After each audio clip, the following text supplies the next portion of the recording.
Comment voyager à moindre coût? Alors, il y a deux options.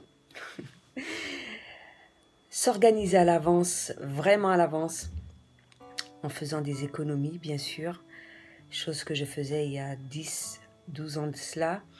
Donc ça te permet d'avoir des billets moins chers, ça te permet de limiter les coûts sur tes activités, etc., sur l'hébergement et tout. Deuxième option, s'y prendre à la dernière minute. À ce moment-là, ce que j'ai fait, c'est naviguer sur le net à la recherche d'un billet et mine de rien, on a toujours des propositions quand on navigue sur Facebook ou sur Instagram, des promotions de dernière minute, etc. Chose qui est géniale maintenant, c'est que par rapport aux compagnies low cost, on peut avoir des billets vraiment à moindre coût. Donc voyager, c'est vraiment facile, encore plus facile maintenant. Donc prendre un billet aller, ça revient moins cher. Ça t'incite aussi à prendre des grandes périodes, à sortir de ta zone de confort, justement pour te permettre de rester sur le lieu, surtout quand tu n'as pas tout l'argent nécessaire, etc. Je vais expliquer plus tard pourquoi. Également, lorsqu'on retourne dans le même pays, ce qui est avantageux, c'est qu'on fait des connaissances, donc on a la possibilité de trouver des hébergements franchement à moindre coût, être hébergé gratuitement, être hébergé en contrepartie d'un travail, être hébergé en contrepartie de travail et en contrepartie du repas également. Et ça m'est arrivé de travailler sur les lieux, faire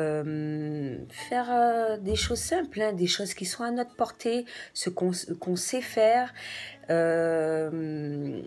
Moi, c'était dans le domaine de mon travail, je faisais des ateliers. Ça m'est déjà arrivé aussi de faire des choses, aider tout simplement, gratuitement. Et puis sans pour autant attendre quelque chose en retour. Et au moment où je devais payer ma chambre, on me dit mais Alison, you work for me. Tu as travaillé pour moi, Alison, donc pourquoi tu veux que je te fasse payer ta chambre? Et donc cadeau, ça a été vraiment un cadeau pour moi. Et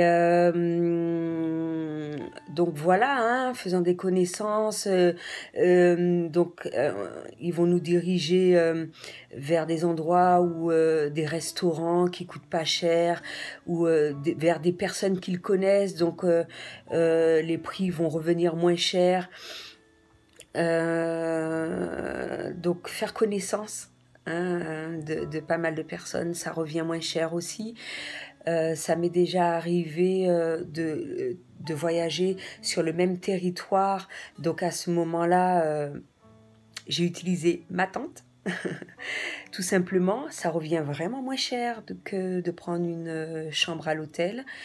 Et c'est tout aussi bien parce qu'on est dans la nature. Et je pense que c'est l'un des meilleurs moments que j'ai passé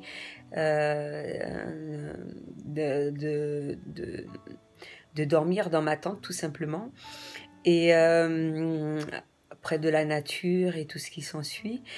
Une autre option également, au lieu de prendre le train ou le bus, le covoiturage, chose que j'ai apprise en France et en Belgique.